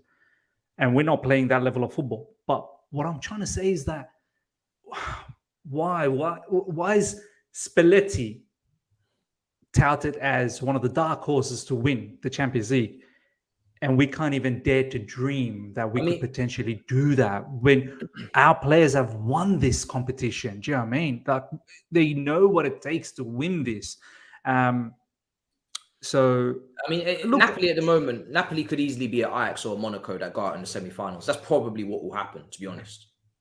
Most likely. Good luck to anyone that faces Napoli next. I know, time, 100%. Good luck. Yeah. I hope it's us though. I think we'll beat them. What? bro, history, bro. The boss said it. The boss said we're gonna beat them Oh yeah, of course. Yeah, I remember we played them in the quarterfinals. in the quarterfinals. You 2012. know what I mean? So, well, I don't People, mind. I mean, I'd this love to is see this. them. Although Yes, we I'm did gonna go have through. Drogba scoring goals for Yes, us. yes, Ivanovic. Ivanovic. This comment is Potter has done really well in the Champions League. Actually, I think he's a different manager there. Now I'm gonna be more harsh here. I don't think it's really him. More say, I think it's the group of players are suited to the Champions League. This is what they do. Remember, this is a cup team. Under Tuchel, this team reached the final in every cup last year. This is a cup outside the Champions League, right? Where we almost overturned it against Real Madrid. I think this is Potter's first time in the Champions League. So I don't think he's a Champions League manager all of a sudden. I think what's happened here is that, you know, the players and the group of them have just said, listen, this is our competition. We absolutely love it here. It's a little bit more open. There's a little bit more space. There's a little bit more transition in terms of those counters. There's no low blocks. German teammate never going to set up in a low block. And we have a little bit less possession. And we've seen it before. Chelsea are very good under these circumstances. We've got a lot of players that thrive on this counter attack. And obviously, massive credit to him for switching to that back three, because he needed to do that. He understood that it's now we must. 100%. And he finally went with the we must, and he switched the system. The system suits the group. Does suit the group. The question marks will come when Reece James is tired and Chilwell's tired, and Cucurella for me is not really a wing back. At least I haven't seen it at Chelsea. So that those questions will come when we're not got our strongest team out there in those positions. But changing it just before it was too late, you have to applaud it. Now it's about kicking on. But yeah, I think for me, I can't dream until we get through quarters. I got to get through. I got to get the draw as well. You know, the draw will make a massive impact on how everybody feels. If we draw Real Madrid or Bayern, people are gonna be like, big job here, because now you're going up. Now you're going up against Carlo Ancelotti, Potter versus Ancelotti. Like, this is big now. This is like rise on Bayern. Look, I would avoid them as well. But Matisse, I saw the match this morning along with your commentary. By the way, shout out to Matisse, killing it with his watch-alongs, right? Yeah. Matisse, you watch it. I'm not sure if Younes, you've watched the match. I watched PSG Bayern, yeah. PSG were poor. They were poor. So poor. Pants. And Dortmund's leading Bundesliga, am I right? They're tied. Okay. On points, yeah. Bayern did look good, don't get me wrong. Towards the end. That was a poor PSG with no game plan. Nothing about them. And Verratti was on suicide watch. And Verratti was just clueless. Look, shocking. Have we played like PSG? Of course we have. Of course we have. Could we perhaps improve to a level where we play the way we played against Dortmund on a regular basis? I'm hoping for that. I'm hoping, because that's what Chelsea deserves, and that's what Chelsea needs. If we can play the way we played against Dortmund with that game plan, because these Bundesliga teams, they love to control the ball. They love to have the ball. And I definitely think Bayern Munich has far more quality than Dortmund. There's no doubts about that. That bench was unbelievable. That's the problem. Yeah. Mane, I don't want to judge him too much. Sane, all of these players from the bench. So crazy. I get that. I would still avoid them, but I would like to think we can put up a fight, and it's not going to be a one-way traffic where they just beat us in aggregate 10-0. No, we should be able to put up a fight against everybody. Against Real Madrid, you know, we should have to put up a fight against all of these teams. But we were 20 minutes away, was it? 20 or 15 minutes away from winning in the Bernabeu last season. 3-0, what a turnaround. Yeah. No, it's true. It's true. Bayern Munich, especially last night, right? For the first half, at least the first half, until maybe minute 60 or so, they weren't special. PSG were blank, and PSG still had opportunities, and they fluffed it. Yeah. And I don't know how they fluffed them, but Bayern Munich overall, they're not the same Bayern Munich. Not that Bayern Munich of a few years ago that was just potent, and you can smell them from a mile away. You're like, oh my god, like that. They're not that, but they've got a level of consistency. They've still got a level of quality, and they've got enough depth to get them over the line. So if you can't last the full 90 minutes, chances are they will eat you at the end. You know. But if you're resilient enough and you're able to show enough intensity, you can put up a fight against them, man. They're not. As I said, they're not as dangerous as they once were, but they are, to an extent, still Bayern Munich. And right now, in terms of how we've been playing, obviously they would probably still get the result. But yeah, yesterday proved PSG should be doing better. And a top team that plays better than PSG puts Bayern Munich to the sword. The Only team I'd like to stay away from, to be honest, as I said, Bayern Munich, yeah, of course. Man City. Man City is probably the only team that I feel like mentally we are in a block now. We mentally cannot overcome them. I hear So that's the they'll one be that looking, they'll be looking for revenge as well after the final. Yeah. Even for now, Real Madrid, I wouldn't want to go near them just yet. Later, but not now. If I was a Bayern Munich supporter and I saw Chelsea in 10th, losing at home to Southampton, I'd be like, I fancy that. Yeah, for sure. If I was a Napoli fan, seeing Chelsea in 10th, losing against, Tottenham, who couldn't even score against AC Milan over 2 legs, second worst defensive record in Serie A in the top 10. I fancy that. A team that we beat twice in the group stage. We lost to that Tottenham team. I fancy that. So as much as I agree with you guys, we were looking out and we were thinking they're not that great. Our league form and our league campaign is so disgustingly poor that I don't fancy us either. So I need them to show it. Them to show it. They have to go out and put the proof out there. They have to put the proof out there. For me, it's very mad for us to be turning it on for Champions League, turn it off for Premier League, turn it on for. I don't think that's sustainable. I think you need to have some sort of consistency in the Premier League, which is why I'm saying I just want to get 6 points out of the next 2 games and then go from there. I don't think you can continue to keep losing in the Premier League or continue to keep performing poorly, dropping points, and then when the Champions League game knocks around, everybody's just going to just turn up. I don't think it will work. So I need those Premier League performances to step up. 100%. Bayern Munich were in the toughest group, someone's saying, and beat PSG in the round of 16. I'm sorry, but if you guys don't rate them, who's good then? They have a 22 goal difference in the Champions League this season. They're very good going forward in those attackers. I know most of them didn't even play, so I'm trying to stay away. I'm not gonna lie. Give me Inter Milan or Porto or someone like give me one of them. Even AC Milan again. Even AC. Give me AC Milan, man. What happens when Levi Colwill and Ian Martson come back? We will have to see. We spoke about it briefly actually in the show already about the amount of left-footed defenders that we have. Also, same person wants to be compensated, Younes, for your exits and entry points. Do you want to cuss him? I explained, didn't I said you're getting extra content today. I said bring Lewis. I know Lewis, and Lewis is my brother, but Lewis ain't a morning person, brother. So don't be trying to tell me that Lewis can come to All You Can Eat Chelsea. Lewis is not a morning person. I spoke to Lewis many a time about this. He's not a morning person. I think he wakes up around like 2 p.m. or 3 p.m. He stays up late. Lewis is a late stay up, bro. He loves it. And I think WWE and all that kind of stuff. So you have to stay up late for that stuff. Big up to you 3. I'm a believer sitting on the fence about Potter. Maybe if Cucurella plays, he tucks in and Mudryk can play wide left the way he likes. I mean, we're going to get onto Mudryk next, actually. So it's good that you brought it up before I forgot. Appreciate it. This super chat says, well, show Bayern what does against German teams cash in. I'm not sure what you're exactly. Take your time writing out the super chat, people, because I'm not sure exactly what you mean by that. Opinions on Richarlison bashing Conte on TV. I haven't actually seen that. Wow, that was actually mad. He's a disgrace. You've seen it? Oh, talk to me. What happened? Wow. Is he in big trouble? He has no scope. He literally came out in the interview saying, I feel shit. It's a shit season. Conte even tested me yesterday in training in the starting lineup, and then he still benched me. He literally went hard out. Like I think this is a player that knows that Conte is going to get the sack. Yeah, or he's going to go, or else he'll go at the end of the season, isn't it? See, contract's done.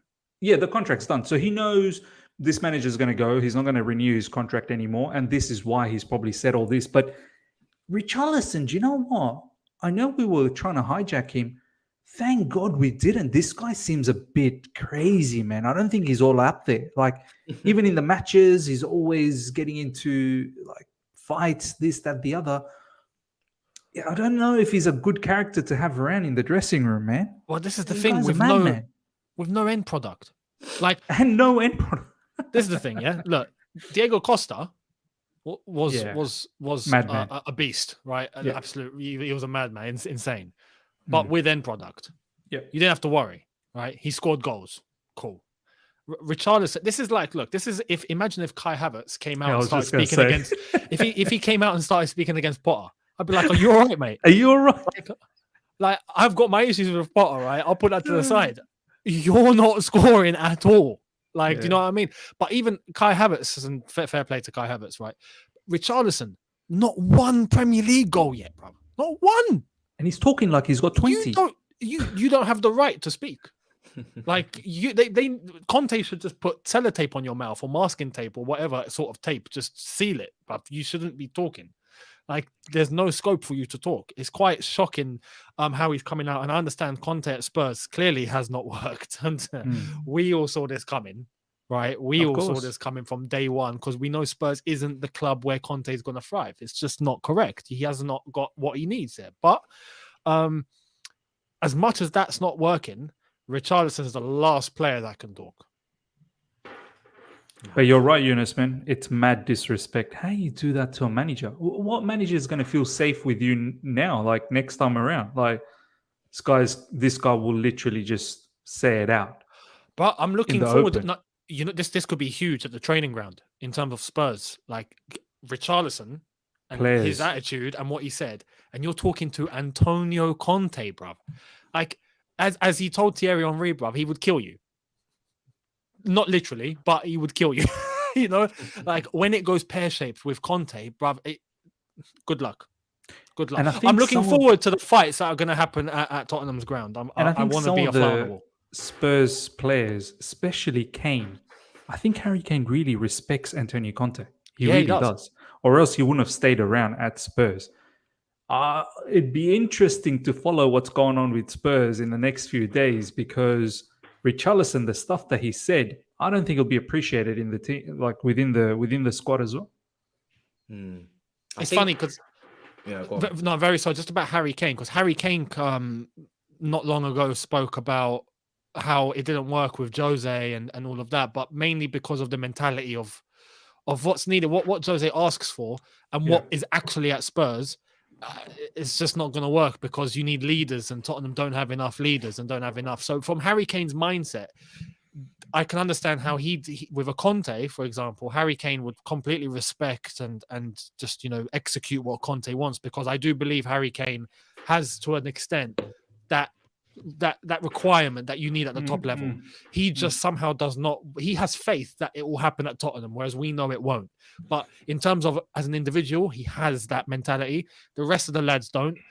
Bruv, Richarlison coming out like this, it's not going to sit well at all. I'm shocked. I didn't think he would speak out like that, but fair enough. I mean, guy must be pissed. To be fair, the way Tottenham are playing is almost like they're doing it on purpose. They're trying to play against them. The management. Some of the decisions I've seen in terms of substitutions have been nuts. It's like they don't even want to win the games at this point. We've definitely already read the super chat. Appreciate for the support. Thank you so much. Let's see. Thank you guys for the support as well, man. You guys are smashing it. We just reached 45k a couple of days ago, so we're almost at that precious 50k, man. It's gonna hit like crack, I'm telling you. Havertz needs a does not speak from experience. Thank you.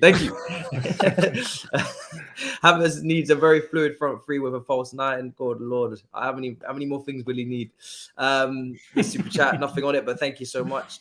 And this one as well, Younes, you're being too lenient. I've never seen that one on Graham Potter. A 55% win rate gives us a minimum of 55 points and a maximum of 62 points. Historically, that's Conference League place. No, to be honest, that is really good. And I'm talking about considering where we are now. Exactly. Because I think people sometimes they forget to unfortunately, you have to be realistic, right? And you have to alter your expectations with what you've seen prior and what is now coming up ahead. We are away from home to Arsenal. We are away from home to we have Liverpool at home, I believe. We have Manchester United away. We have City away. We are home to Newcastle, you know, Brentford. These teams are above us, by the way. Mm. Brighton, we have to play. It's not We've going got to be 13 easy. games left. All those teams you just mentioned in the next 13 games. That's the most of the 13. So when Younes is saying 55%, and this would be good, to be honest. Yeah. Whether you like it or not, this is as good as it gets. And this is why I've ruled out top 4 already, because it's not happening. I ruled it out weeks ago. I won't even hear it now. You see, when Miss started, I just I ran away. I walked, and I'm not even taking it in, because we would have to literally win almost every game. We would have to double our points tally in 1/3 of the matches. You have to understand where we are, people. What we're on currently, where we are in terms of our form, who we've beaten, who we haven't beaten. The only win we've taken recently is against a team in the bottom 3. You know, this is as good as it gets, this super chat. Yeah, and this is putting it nicely, to be honest. I'm not gonna lie. You might actually be overdoing it. you actually might be asking for way too much. 62 points from this position, no chance. 55 max, in my opinion. I'm not gonna lie. We are on 30. How many points are we on? We're on 34 points, guys. 34 points. Nah, man. This is the thing. This is why I say 55%, because when you look at 55 and you're looking 13 games, you're looking at 7-8 wins. It's a lot of wins. But you can't have less than that. You just can't, because if not, you'd be in the same mess that you're in now, and that proves to me you haven't got the solution in the long run. You have to go. If you're less than 55%, you have to go. And this is in respect to the previous managers and the rates that they were operating at. As I mentioned, Tuchel 55. Sarri 54. The manager's slightly below. Lampard was on 49. Come on, at 55, is fair. Absolutely, in order to prove that you have turned it around. The whole point of that is to prove that you actually have improved on the mess that we were in, and you've possibly found a solution now over a decent amount of games to show that you can take it forward. 55%. Any less than that, and you show that you haven't. 7 wins is basically what you're looking for. 7 wins out of 13. 7 or 8. 7 or 8. Leicester away. I'm going to go for our fixtures. Leicester away, Everton at home, Aston Villa at home. These games are all winnable. 3 wins. And those are 3 wins. 3 wins. You want to get 3 wins from that, guys. More than I can believe. Liverpool at home. Then it's Wolves away. That's a win.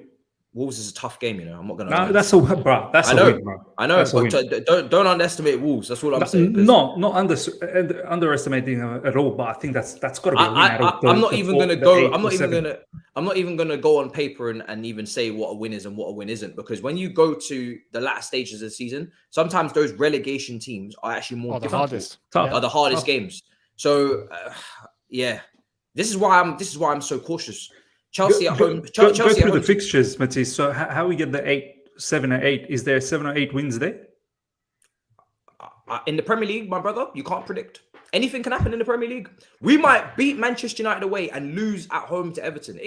This is the Premier League. I'm just going to go through the fixtures. You guys can pluck out the wins where you want. Let us pluck out the wins. This is why I'm only looking towards the next 2 games. And then there's an international break. And then that's where I'm going to go again from Aston Villa. I'm just Leicester and Everton FC. That's where I'm on. All right, so that's 2 wins. We have Wolves away, then Brighton at home, then Manchester United away, Brentford at home. Tough. They beat Man City. Tough. Arsenal away, Bournemouth away, fighting for their lives. That's home 5. to Nottingham Forest, then away to Man City, and at home to Newcastle. So, Bournemouth, Wolves, Newcastle are in a bit of a shocking sort of form at the moment. Everton, Leicester. The reason why I don't look this far ahead is because anything could happen. Anything could happen. Injuries. Who knows? Who knows? No more excuses ever again. The injuries happen to other teams as well. You've got to find a solution. Thiago Silva got injured and he found a solution. Reece James had to be rested. He found a solution with Ruben Loftus-Cheek. You've got to find solutions, my man. Your Chelsea manager, I don't understand. This player's injured. Do you know what, ladies and gentlemen? Pack up your bags. We'll come back next season. It doesn't work like that. You got to find solution, man. Todd Boehly spent 600 million. It's not a joke. We've got 35 players in our squad. Find a solution. Find a solution, bro. I'm going next 2 games. I'm stopping it there. Okay, fair enough. Let's win the No, next it's true. two. In the short, we have to win the next two. If we don't, there's a problem. Yeah. If we That's how don't I win see the it. next two, there's a problem straight away. Finally, on Mr. Personal Records, Harry Kane is damaged goods, damaged by his too long association with Spurs. What big club is in their right mind would want a player whose heart lies with Tottenham? Jesus Christ. I think he's actually an Arsenal fan, to be honest. He is, yeah. Yeah, when he I'd was take younger. him if he opted to come to Chelsea, but he will never opt to come to Chelsea. No Like, chance. I'd take him. No chance. Yeah, insane. Mudryk as well, as our final topic, I think, because I don't think there's anything else massively that we need to go into before previews. People are very, very worried about Mudryk not playing. Didn't come on for Pulisic against Dortmund. Didn't come on against Leeds. I've already given my opinion on it on this channel. I mean, what do you guys make of it? Are you worried about Mudryk? Is he a Potter signing? Some question marks there for people. This whole is he a Potter signing? I get to an extent because it's clear. If you just read it for what it looks like on paper, you'd think, no, he's not a Potter signing. There's no way. This is why I'm seeing loads of non-Chelsea fans going, no, he's not a Potter signing. But he got put into the Champions League squad. You know, we left that Badiashile in order to accommodate a Mudryk, and Mudryk's not playing. There is the counter argument now that in the same way that Graham Potter allowed space and time for Cucurella to come back refreshed and put in a good performance against Dortmund, could be the same way of thinking that he's going with Mudryk. So is there an opportunity that Mudryk, if we put it like this, right? If we do pick up results without Mudryk, what happens? People forget Mudryk. Right? That's logical. Not just him, any player, right? If we pick up results with a certain group of players, all of a sudden we're not talking about losing or who needs to play and everything. It's working. Fantastic. We're now picking up some form. And then you play Mudryk, there's no pressure. You know, it's like, all right, go on, Mudryk. Go and do you. We're not really fussed about the result. We reckon we've got it in the bag. We're playing well. Go and do what you can do. And if he does that, then great. Because there's a chance for him to completely revitalize himself. But that's the approach that I want to think that Graham Potter has taken. Is he a Graham Potter signing? I would question it, but the fact that he got put in the Champions League squad by Graham Potter makes me think that he's not against him. So, but this is why I don't get it for me with the overall term Potter signing. Is Badiashile a Potter signing? Is Felix, Enzo, who have been starting games, are they Potter signings? It feels like people only question whether it's a Potter signing when they're not playing. Why? It's a club signing. It's a club signing. Win Stanley was brought in from Brighton. Worked with who? Potter. Carl Macaulay was brought in from Brighton as head of recruitment. They brought in the head of recruitment from Brighton to work with Potter and to work with Vivell and to work... You know, they talk about collaboration. We're all going to have these open conversations. We're all going to work with each other. So that means everybody is being informed on the signings. They're all coming to the conclusions on who they sign on behalf of Graham Potter, who is the manager, who they are all trying to work with. That's why they are so behind him, because they've set up the existing structure around him for him. So, of course, they're not Potter signings because Potter's not the scout. Potter didn't say he wants that player and that player and that player. Potter wants a profile. Potter needs a certain type of player, maybe for the future, for the system, etc. I don't know the criteria. And the recruitment team have, on his behalf, found these players. Same thing that happened with Klopp, with Edwards. Same thing that happens with Pep, with Tiki. I don't understand why people don't get this. It's their proof in the pudding at other clubs. Why is it that whenever a player's not playing, there must not be a Potter signing? Potter has already explained and said that he is struggling to integrate all of the players at the same time, because there's a lot of players. So what does he do? He takes out some of the new players and he keeps a couple of the new players, probably the best out of the new players. And he says, I'm going to integrate you guys first. And then I'm going to come and integrate the others after. And then more after that, instead of trying to integrate everybody at the same time. We need results. This is not Mudryk FC. I don't care if Mudryk's playing, to be honest. I really don't care. I just want to win games. Mudryk has had a couple nice moments, couple moments of lapse of concentration where he's left runners defensively, where we're trying to win games now and we're trying to get over the line. So maybe he can't be trusted defensively. He's still very young. So for me, I don't have a problem with it. I really don't. But it doesn't make me question whether he's a Potter signing because he's here for the long term. And now people will go back to the quotes of Fabrizio saying that we signed him to start. We promised him starting minutes. He came off against Liverpool. He came on against Liverpool. And then he started the game after that. And I think maybe even the game after that with Cucurella. But then manager's had a change of mind. He's realised, hold on a second, this formation's not working. Mudryk is not working with Cucurella. I'm going to have to do something different. He's now changed that left-hand side. He's gone with Chilwell as a back three. And Mudryk is not an inside forward at the moment for us because Felix and Sterling are much better in these areas and more experienced. And Mudryk comes out.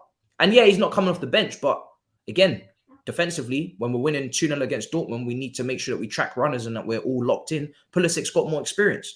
I ain't got a problem with it. I don't see the discourse, to be honest. I really don't get it. I think people, because he's new, because he's expensive, and because of this 007 thing from the rivals, I think people are more agitated. Oh, we must play Mudryk. We must. He has to prove that he's worth the money. Oh, I need it. They're going to start cussing me on Twitter again. United trays onto me in the quotes. I couldn't give a fuck. Couldn't give a shit. We're 10th. We need points. I don't care what's going on with Mudryk. I need points. So for me, I think people need to get out of their heads with this Mudryk shit because it's way overstated. And again, I have to say it. How many games did people watch of Mudryk in the Ukrainian league? How good do you know Mudryk to actually be? How highly did you rate Mudryk before he signed for Chelsea? Did anybody recommend Mudryk as a winger that we should sign before he came to Chelsea? No. Everybody was talking about Rafael Leao. Everybody's talking about Rafael Leao at AC Milan, and everybody's now talking about KK at Napoli, who I would agree is a brilliant talent. No one was talking about Mudryk. Did no one tune in to our all-you-can-eat Shakhtar Donetsk show, no? He was an Arsenal target, you know? And he's going to be on the bench for Martinelli, most likely. Here's the thing, right? Initially, I was a little bit confused as to what was going on. Like, why isn't he even coming off the bench at least to get some minutes to adapt? But then later, when you sort of sit down, let things marinate, and this is the thing, I don't think enough fans ever actually sit down and let information process and marinate in their head a little bit before you start spitting all of these things out. How old is Mudryk? 22, 21? 21, isn't he? 21 years old. From a Ukrainian background, I'm pretty sure he probably has family that's going through a whole heap of devastation. 22? Yeah. Still young, very young. 22. God damn it. Like, God knows what I was up to when I was 22, right? Ukrainian background, war happening there. I'm pretty sure he's got family that's probably affected, that is taking some part of his, mindset, thinking about that. New environment, leaving Shakhtar Donetsk to come to big London city, glitz and glamour and all of that. And then coming into a team that is full of superstars as well. Champions League winners, World Cup winner with Enzo Fernandez, training facilities probably much, much better than what it was in Shakhtar Donetsk. New food, new place, new people. Like, it's going to take a bit of time. So that's one non-footballing factor that affects any human individual. Like, we go to a different country. If I was to throw Matisse in Shakhtar now, smack bang in the middle of Ukraine, Matisse wouldn't know what time of the day it is. Do you know what I mean? He wouldn't know where to go. So similarly with me, if I was to be thrown in a different situation, different environment, it'd take a bit of time for me to adapt. That's one thing. Secondly, I believe Mudryk didn't restart the season until November. There was, I think, a bit of pause in the Ukrainian league, and then they finally kicked things off in November, and then obviously there was the World Cup. So he literally jumped into Chelsea, that Liverpool game, not having had any level of football. So it's not a surprise that he was looking rusty. And if you take the recent quotes from Graham Potter, what he said for Cucurella, that he said, I just wanted to take the player out from the limelight a little bit. I just wanted him to give a little bit of a breather. And look how that's worked out. It's worked out nicely. And Cucurella has come out and said, fans don't understand what we go through personally. There's some issues sometimes we have personally. Fans don't understand all of that kind of stuff. We are too eager to just jump in and bash them, right? So similar thing with Mudryk. I don't know. I don't know what's happening, but Graham Potter knows. Graham Potter knows best what he's doing. He's just allowing this kid to stay away from criticism for the time being, because the last few games when he did play, everyone started mocking him about his first touch, about his, link up and some of his decision making. But I believe there's a player in there. I 100% believe there's a player in there. 100%, yeah. In regards to what Matisse was saying, none of the fan base, no, they weren't. But I kid you not, whenever we would talk about wingers, I don't know about other life, like in my lifetime, many people would talk about Mudryk. Many people. We used to talk about Leao. We used to talk about Kvara. We used to talk about many other players. Heaps of players would drop the name Mudryk. Heaps. There's a reason why Arsenal were chasing this guy, and they matched the same amount of fee as us. The only difference was, apparently, this is from Fabrizio Romano, was the bonus structure. Arsenal put in a clause of Ballon d'Or, like if he wins Ballon d'Or, then you get the add-ons. Whereas Chelsea made the add-ons a lot more realistic. It's based on winning the Champions League, winning the Premier League. You'd think Mudryk's contract, 8-year contract, if we don't win the Champions League or the Premier League within the 8 years, then Todd Boehly, you're doing something wrong, right? Your aim should be to win it. So that's where Shakhtar thought that it's far more realistic that will happen as opposed to Ballon d'Or for Mudryk over the span of the contract, which Arsenal probably wanted about maybe 5 years. So we just need to calm down. There's nothing happening. In my opinion, there's nothing happening, and I'm pretty sure soon we're going to see. And we also have to understand in a 3-back formation with João Felix and Sterling playing in the half spaces and Chilwell acting as the winger, where's Mudryk going to play for the time being? So this is the thing. The pressure, I think, is added on just because of the price tag. If he was a 22-year-old winger coming in for 35 million and he's on the bench, I think people would be like, yeah, okay. Look at Badiashile, right? There wasn't much hype about him. He come in for how much? He came in for about, if I'm not mistaken, about 35 mil, right? Yeah. But there's zero expectation. He started putting in good performances. It actually surprised a lot of people. And they're like, oh, okay, he's this good. But if he'd been brought in for 75 million, everyone would be like, yo, he needs to start. He needs to start. And I think that is that's an issue, I think, that's in world football now. It's just the way it is because of inflation and the way that everyone's market value is just shot through the roof. Players now at 20, 19, 18 are going for 60, 70, 80 mil. Like it's when you think about it, it's insanity. Because at that age, there has to be a level of, okay, got to cut some level of slack.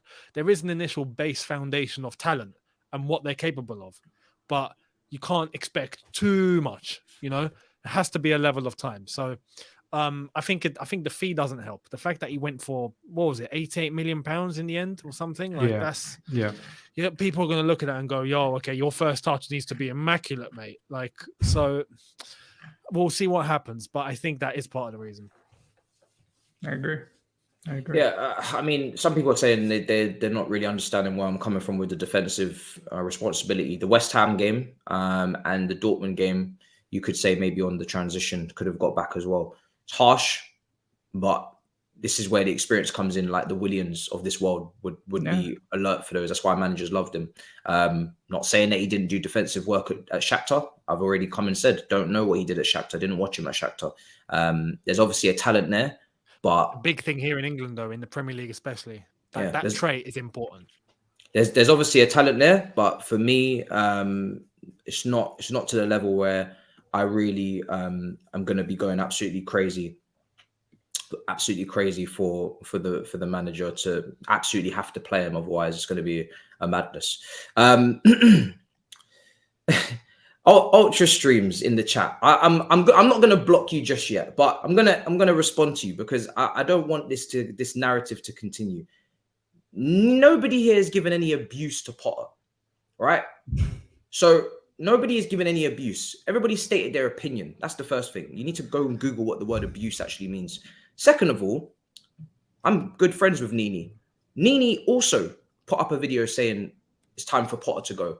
So me, Nini, Miz, and Younes have all said the same thing. In the end, when it comes to Potter in terms of he should go. So I don't know what kind of rivalry you're trying to cause or some sort of back and forth you're trying to start, but it's not going to work. The only thing you're going to get is blocked if you don't stop chatting shit in my comment section. That's all that's going to happen to you. So you want to try and create some YouTube beef? It's not going to happen, my brother, because I know I speak to Nini on a weekly basis.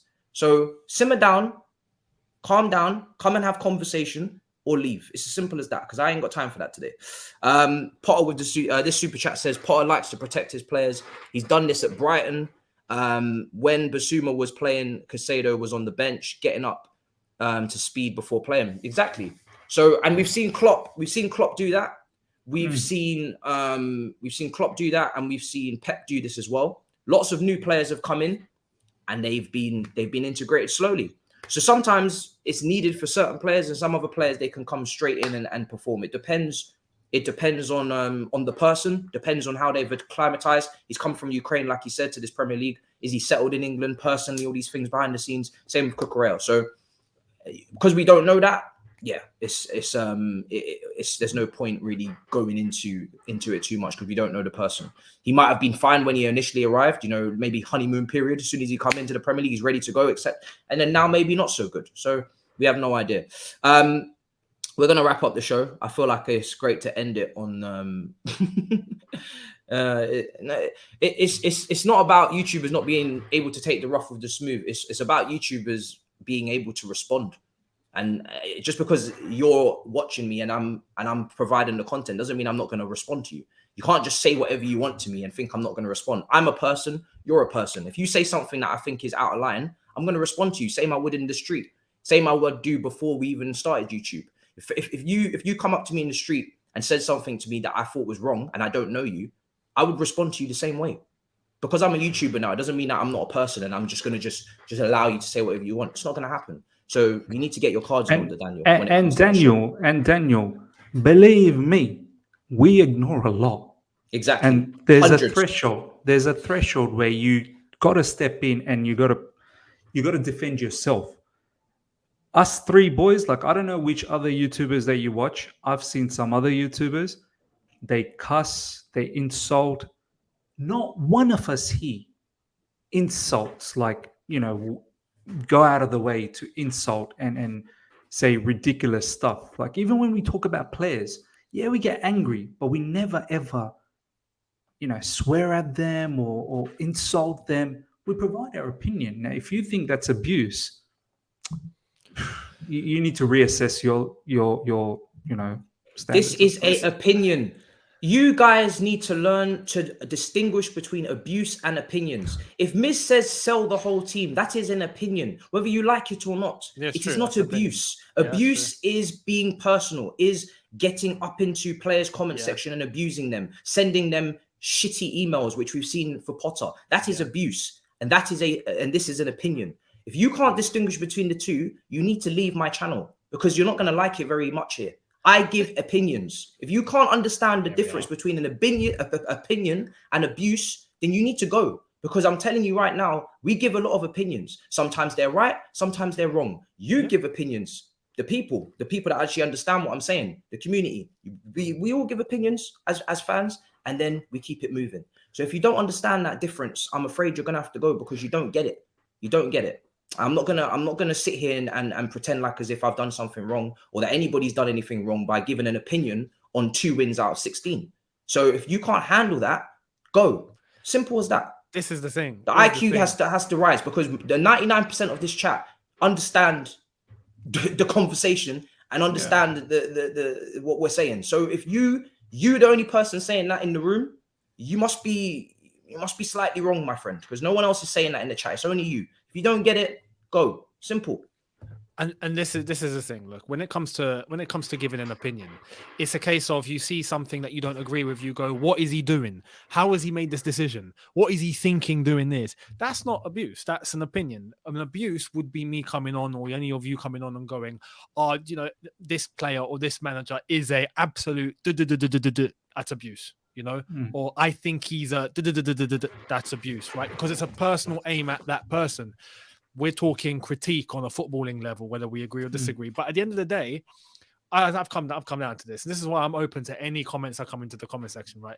You can't control what everyone says. You can't get everyone to agree with your perspective. So even as the viewer, right? Because from our perspectives, we can't control what everyone thinks. If you agree or disagree, it's your right, right? But as the viewer, it's also your right to watch and not watch whatever you want to watch or not watch. So like, I won't tune into something that I'm not going to like. Like if I see something, I go, nah, this ain't for me. I'm not going to sit there and just keep watching and go, oh, no, and start aiming things. I'm going to switch the channel, right? Exactly. And it is what it is. So you have luxury to go and watch what you want to watch, to go and sub and sub and like what you want to sub and like.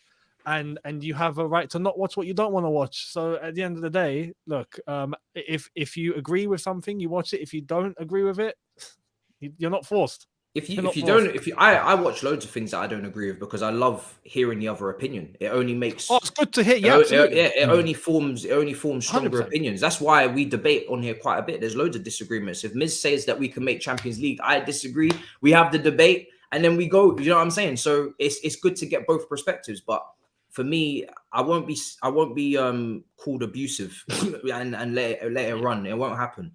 You're not going to use those words with me and it's not going to run. So if you think we are abusive, you don't know what abuse is. So that's just not going to happen. That's not going to happen. Right.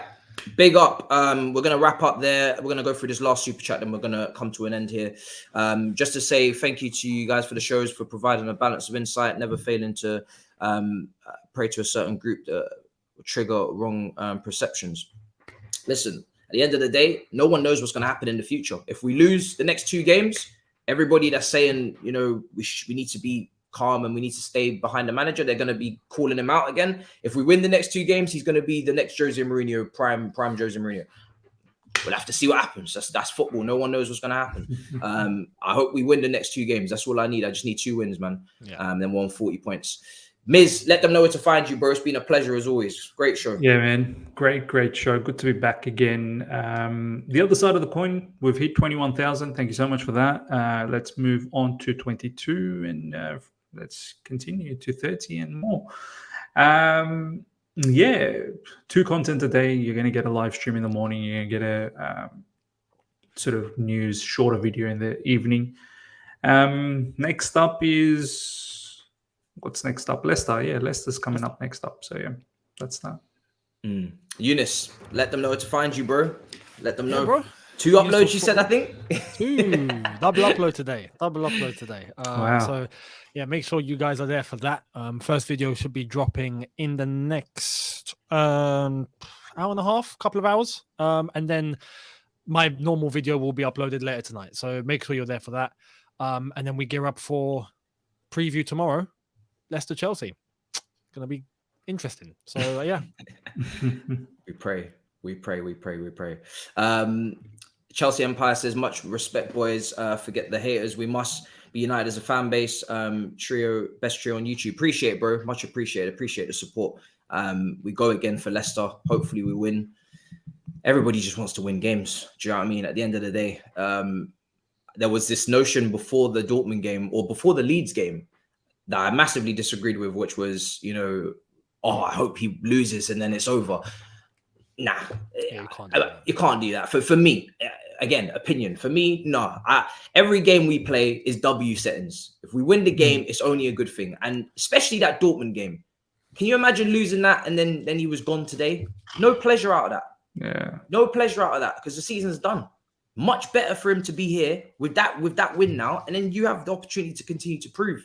And now we have something to look forward to in the quarterfinals and semi-finals, and hopefully, God forbid, if we ever got right to the end, that is the way it's got to be. Do you know what I mean? And that's why winning games is necessary as much as obviously it's going to take time to get to the ultimate goal. Will you trust Kepa as number 1 choice? Do you know what? Yeah, it would have been great to speak on Kepa. We're not going to get the time, but we will next week definitely continue to talk on Kepa because he does deserve a lot more shine than he's getting. He's kind of going under the radar. 100%. He's going under the radar. But he's been brilliant. I must say he's been brilliant. Last game, he was fantastic. Made some big saves. Number 1, it's tough to say yes because there's still things in his game that, for me, I have question marks over. Him reaching that top corner for those long shots, those cross collections from corners. It's stuff that I'm not sure I'm going to be able to ever really sacrifice, So show up against Leicester. Just like the others. Like for me, it's always going to be tough for me to say he's my number one, because I feel like there's limitations in him that are not going to disappear. Yeah. And I just want the perfect goalkeeper.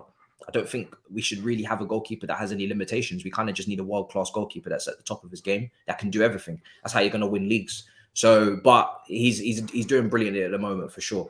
All right, guys, make sure you smash up the likes, subscribe to both the boys on their channels, moving massively towards these great milestones, which is great.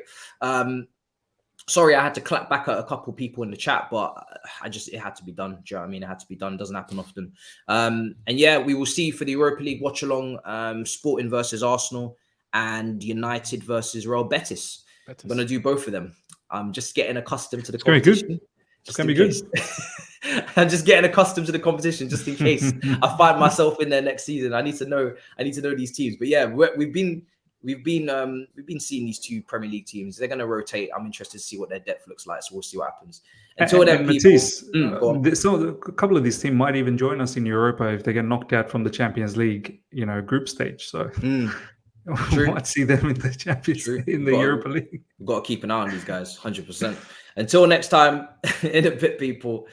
Peace. Big up your damn selves. Much love.